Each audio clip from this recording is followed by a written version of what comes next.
The day before, it became known that Belgium had sold Leopard 1 tanks to an unknown country. As it turned out, the buyer was the German company Rheinmetall, which will poison more than half of the combat vehicles to Ukraine. This is reported by the German newspaper Handelsblatt. According to sources, Rheinmetall bought 50 tanks, 30 of which will be transferred to the armed forces of Ukraine after re-equipment. Thus, Ukraine will receive a total of almost 150 Leopard 1A5S.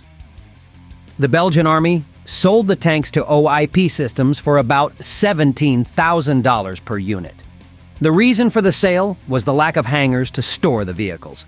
Belgium later wanted to transfer the Leopard 1S to Ukraine, but OIP Systems asked for more than $25 million to bring all 50 tanks into operational condition. It has not yet been specified how much Rheimetall spent on the Leopard 1 purchase. OIP Systems has Leopard self-propelled air defense systems, in which Ukraine has shown interest. However, it is highly likely that the equipment is in very poor condition, making the cost of restoration unreasonably high.